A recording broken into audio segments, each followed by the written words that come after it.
البدع والأهواء، أهل البدع العقائدية وأهل البدع السياسية. نقول بيننا وبينكم السلف، بيننا وبينكم الكتب، كان فيقول البدع بيننا وبينكم.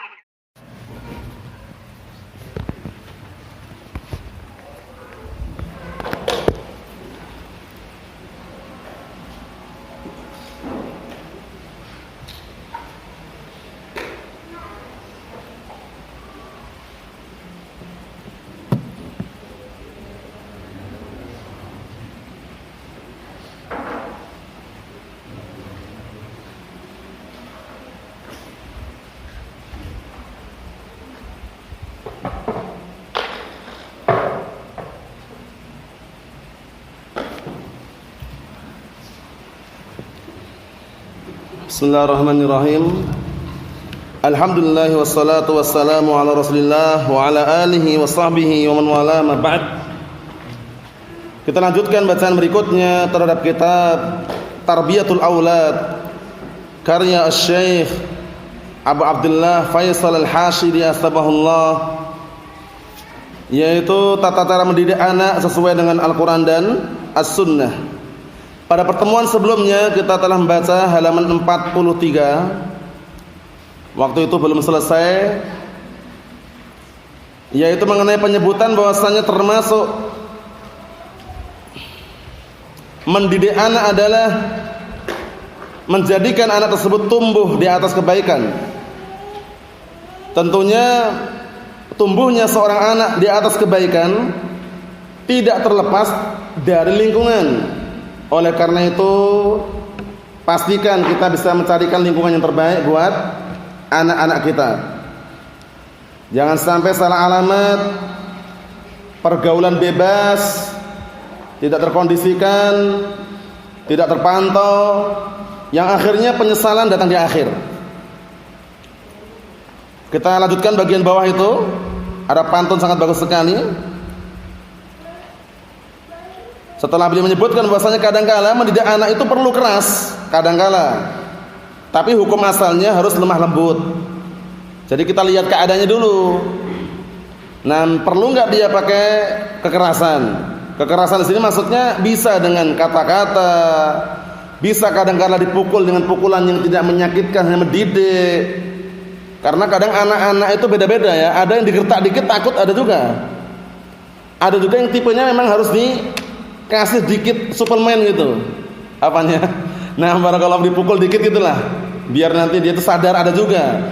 Tapi ingat, hanya pukulan yang mendidik. Pukulan yang mendidik. Nah, qala al-Buhturi, nam kata beliau, nam faqisa liyazdadiru wa man yaku hazima falyaksu ahyanan wa hinan yarhamu. Kata beliau, hendaklah kalian berdua itu kadang-kala keras agar mereka itu terhardik dan sadar. Ini bagi orang yang memiliki keinginan kuat untuk mendidik anak ini kadang-kala ya. Falyaksu ahyanan wa hinan yarhamu. Maka hendaknya kadang-kadang keras terhadap orang yang dia cintai. Anak kita sukanya atau tidak? Naam, kita sayangi, kita cintai. Cuman kadang-kadang perlu keras gitu loh. Kalau anak itu ngeyel, paham ya? Tapi kerasnya bisa kita kondisikan dengan kadar yang kita prediksikan, tidak terlalu keras. Hanya mendidik saja. Kadang kita baru mau bergerak, misalkan nanti kalau ngeyel tak cubit loh misalkan. Baru ngomong gitu nangis anak itu kadang-kadang. Iya kan? Kalau sudah nangis ya jangan dicubit beneran. Paham ya? Itu kan hanya sekedar gertakan. Iya kan? Nah, menunjukkan bahwasanya kita lihat bagaimana kondisi anak tersebut. Jangan karena anaknya sangat disayang terus kemudian dimanja-manja, semuanya keinginan diturutin, ketika keliru pun dibiarkan, itu keliru. Itu enggak benar seperti itu. Paham ya? Nah, pantun berikutnya. Wa qad yastakhdimu ad-darb ahyanan, terkadang seseorang harus menggunakan pukulan kadangkala. Qala al-Mu'arri, idrib walidaka ta'diban ala rusdin. Pukullah anakmu dalam rangka untuk mendidik di atas petunjuk. Wala taqul huwa tiflun ghairu muhtalimi, penting ini. Jangan kamu katakan dia masih kecil kok, belum dewasa. Nah, ucapan dia masih kecil belum dewasa, akhirnya dia tidak mendidik, itu enggak benar. Tapi kita didik sejak kecil itu biar tumbuh dewasa di atas kebaikan. Jangan sampai terlambat karena penyesalan datang di akhir bukan di awal. Kan gitu. Nah, berikutnya. Farubba syakkin bi ra'sin jarra manfaatan. Terkadang bisa jadi sobeknya kepala, ini istilahnya ibaratnya kadang-kala luka gitu, luka pada anak itu jarra manfaatan, ada manfaatnya kadang-kala. Ini kalau seandainya perlu keras loh ya. Kalau lembut sudah bisa ya udah cukup. Tapi kadang-kala anak itu nangis, ya kan? Itu ada manfaatnya juga gitu loh. Jangan sampai anak kita pernah menangis, jangan. Kadang-kala kalau ngeyel boleh gitu loh. Paham ya? Nah, dikerasin dikit biar dia sadar itu. Waqis ala syikri ra'sis sahmi wal qalami. Ini juga maknanya tidak jauh beda. Intinya, nah barakallahu fi, kadang-kala keraslah. Walaupun kadang-kala anak tersebut lukanya luka yang sifatnya hanya sementara ya, istilahnya luka sementara tapi kan hasilnya selama-lamanya gitu istilahnya itu. Jadi pahami ya. Nah, menangis paling-paling kadang-kadang, tapi hasilnya di kemudian hari karena dia mengenal didikan yang baik, akhirnya ke depannya nanti lebih baik. Pantun berikutnya, wa yastakhdimu zajr wan nahr, kadang-kala memerlukan zajr, hardikan, ahyanan, wan nahr, dan kekerasan. Qala Ibnu Khafajah al-Andalusi, nabbih walidaka min sibahu bi zajrihi, ingatkan anakmu ketika masih kecil dengan apa? Zajrihi, maksudnya sejak kecil udah dikasih apa? Peringatan, ini enggak boleh, ini haram. Ya kan? Nah, itu kalau mendidik itu sejak kecil memang. Karena sejak kecil itu dia belum tumbuh dewasa, sehingga dengan arahan yang sering kita ulang-ulang itu dia akan apa? Tertanam di benaknya gitu loh. Dan ini terbukti kalau misalkan antum ingin mencoba anak kecil, antum arahkan terbaik. Ini haram ini. Kalau beli makanan, minuman ada gambar kepalanya, hapus tuh kepala. Dikasih tahu cara menghapusnya. Kepalanya aja. Selesai semuanya, lama-lama dia nanti ingat, tumbuh dewasa tahu mana yang perlu dihapus. Bayangkan itu. Nah, caranya dididik sejak dini. Fala rubbama aghdha hunaka dzaka'uhu. Karena bisa jadi mungkin, nah barakallahu fi, kadang enggan di sana apa? Menggunakan kecerdasannya. Jadi kadang-kala anak itu memang cerdas tapi ngeyel gitu loh. Nah, terus bagaimana? Jangan cuma mengandalkan kecerdasannya saja. Kadang-kala perlu ditegasin, paham ya? Dengan peringatan-peringatan. Karena kalau mengandalkan kecerdasan tidak bisa. Kadang-kala anak itu cerdas tapi perlu diingatkan ketika keliru gitu loh. Bisa dipahami ya? Wanhar hatta tastahilla dumu'uhu. Artinya gertaklah dia. Paham ya? Tegasilah dia. Walaupun sampai hingga mengalir apa? Air matanya. Keluar air matanya enggak masalah. Kedua matanya berlinang tidak masalah, tapi tentunya apa? Dalam rangka mendidik. Fi wajnataihi wal taltadhi ahsya'uhu. Artinya walaupun kadang-kala setelah digertak keluar air matanya, kemudian apa? Nah barakallahu fiik, dan pipinya merasa terbakar karena apa? Karena amarah orang tuanya tadi. Maksudnya itu mungkin pipinya memerah. Ini sekedar apa? Menjelaskan makna pantun ini ya. Ketika dimarahin, ditegasin, kemudian dia menangis, itu biarkan. Paham ya? Itu bentuk sayangnya kita kepada anak. Karena jangan sampai kita menangisnya nanti gitu loh. Biarkan anak kita menangis di awal, tapi kita di akhir kemudian senang karena anak apa? Terdidik dengan cara yang terbaik. Mafhum? Nah, kadang-kala orang kelirunya itu enggak pengen melihat anaknya menangis. Sehingga ketika berbuat kekeliruan dibiarkan. Ketika berbuat kesalahan dibiarkan. Enggak pernah diingatkan. Kalau ada orang mengingatkan dia marah dengan yang mengingatkan, ini bahaya. Paham ya? Jangan pernah antum dan kita marah dengan orang yang mengingatkan anak kita ketika keliru. Paham ya? Tapi justru kita berterima kasih, jazakallahu khairan, sudah diingatkan. Paham ya? Jangan sampai tertanam di benak kita yang namanya asabiyah fanatik. terlalu berat mencintai anaknya sehingga anaknya ketika diingatkan kita marah dengan mengingatkan.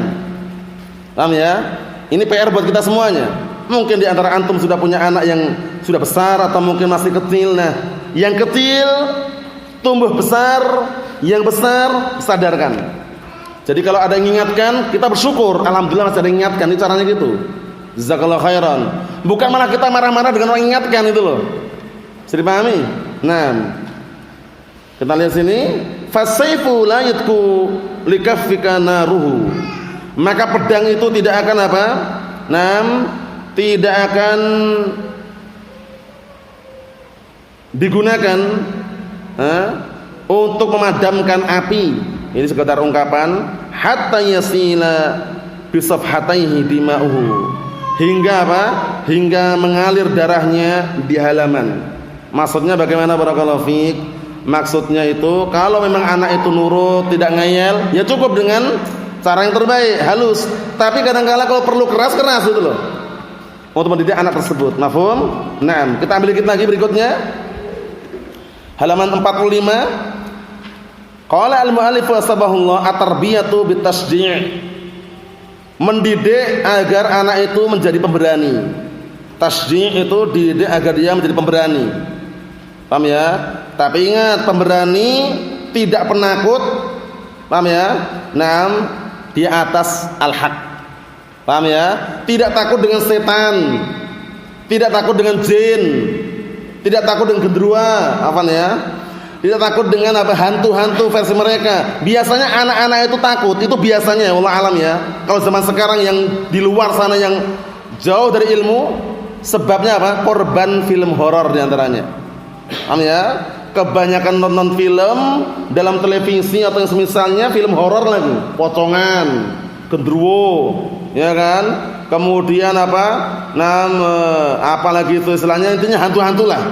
Takut dia. Akhirnya malam-malam lewat tempat gelap pun takut. Yang disayangkan bukan anaknya, orang tuanya. Afwan. Ya, sebagian orang tuanya takut juga. Begitu lampu mati, anaknya minta diantarkan ke kamar mandi, bapaknya takut. Ternyata apa? Korban film horor dulunya. Pastikan muwahhid itu harus paham dalam masalah ini. Takut dengan kegelapan nggak boleh. Takut dengan kuburan nggak boleh. Takut dengan pohon besar dilarang. Takut dengan gerakan-gerakan pohon yang diterpa angin nggak boleh juga. Takut kegelapan dilarang. Takut dengan setan haram. Apa kata Allah Ta'ala dalam Al-Quran Karim? Innama dzalikumus syaitan yukhawifu awliya'ah fala takhafuhum wa khafuni in kuntum mu'minin. Lihat itu. Jangan takut mereka, takutlah kepadaku jika kalian benar-benar beriman. Nah, didik anak-anak kita biar menjadi pemberani. Kalau bapaknya berani, insya Allah anaknya berani. Lewat kegelapan, bismillah. Pak, itu kok kelihatannya ada bayang-bayang goyang-goyang pohon besar itu ya. Wah, anak juga takut nih. Jangan. Paham ya? Bapaknya takut juga ternyata. Jangan. Bapaknya mencontohkan yang terbaik. Bapaknya di depan, bismillah. Mana? Enggak ada apa-apa. Ayo, bismillah gitu. Anaknya berani nanti. Kalau bapaknya takut, anaknya yakin anaknya enggak jauh beda gitu loh. Apaan ya? Nah, barakallahu fiik. Ini sekedar pengalaman dulu-dulu seperti itu keadaannya. Yang belum paham tauhid, yang belum belajar Al-Qur'an Sunnah itu kadang-kala lewat tempat-tempat yang gelap ya kan. Nah, langsung apa bulu-bulu belakang ini berdiri. Bahasa Jawanya mengkorok. Paham ya? Nah, barakallahu fiik itu dulu. Setelah paham tauhid ya janganlah. Lewat tempat kegelapan bismillah aja. Nah, di Yaman sana ini kisah aja ya.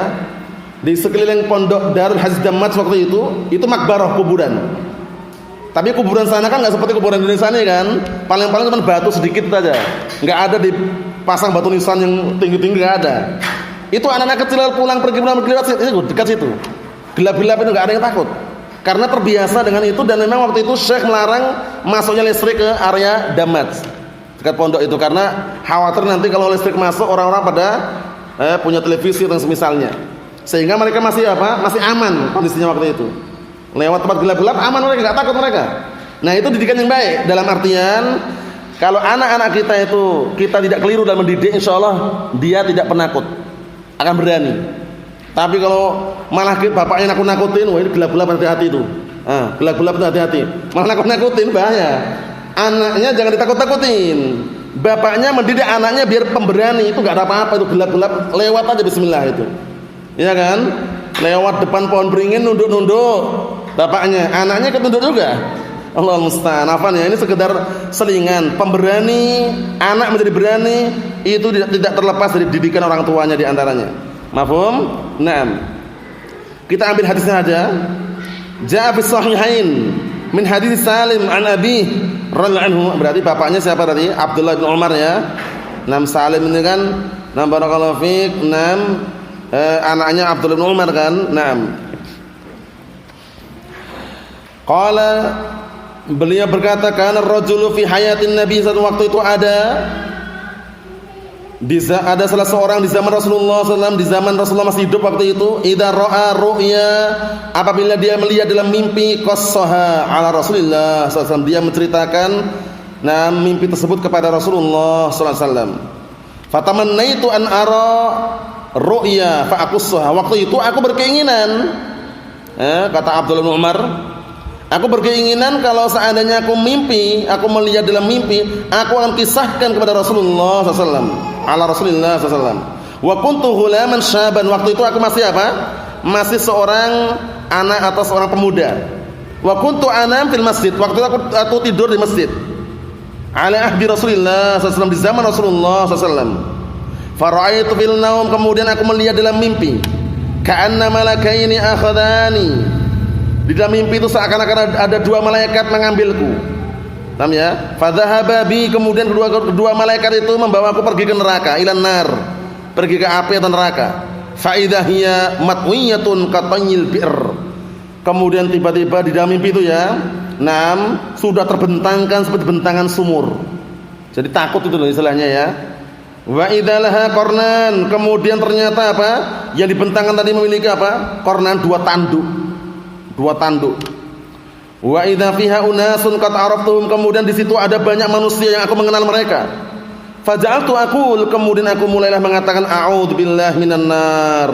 Lihat, aku berlindung kepada Allah dari siksaan api neraka. Dalam mimpi ditampakkan.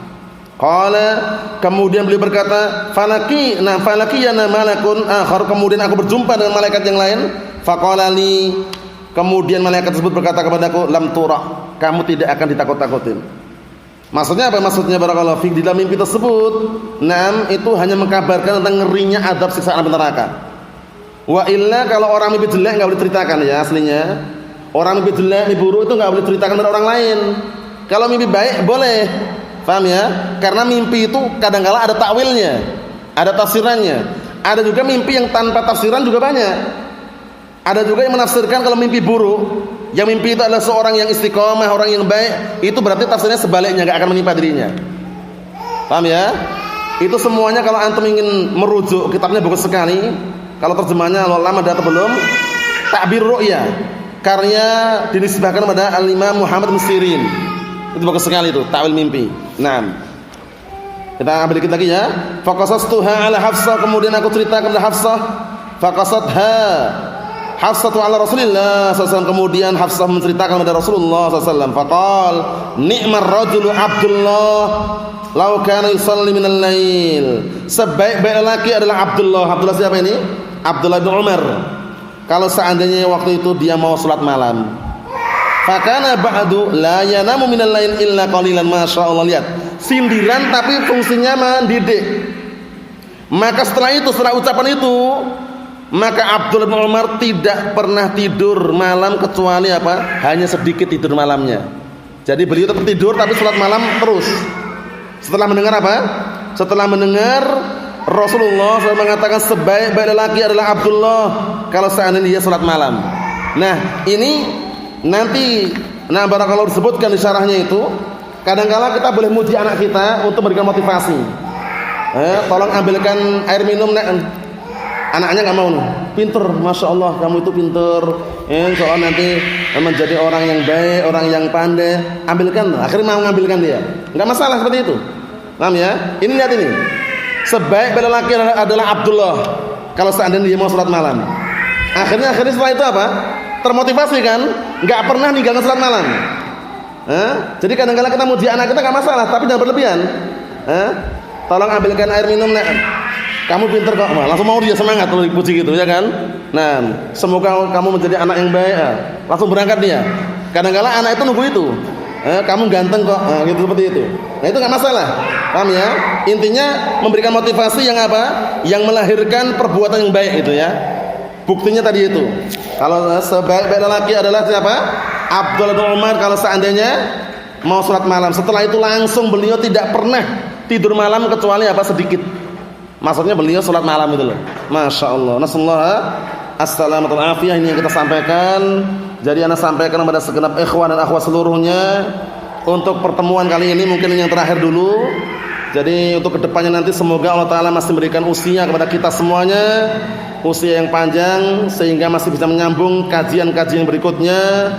Dan kita berdoa kepada Allah Ta'ala semoga nanti bisa melaksanakan puasa Ramadan dengan sempurna dan juga diterima ibadahnya di sisi Allah Subhanahu wa Ta'ala. Dan yang terakhir tentunya ana ucapkan kepada segenap ikhwan dan akhwat seluruhnya, kalau ada kata-kata dari awal sampai sekarang ini yang tidak berkenan atau mungkin menyinggung perasaan atau menyakiti hati atau merobek-robek perasaan, kami ucapkan al-afwa minkum, minta maaf yang sebesar-besarnya karena kesempurnaan mutlak hanya milik Allah Subhanahu wa taala. Nasallahu as-salamata wal afiyah fid dunya wal akhirah walhamdulillahirabbil alamin.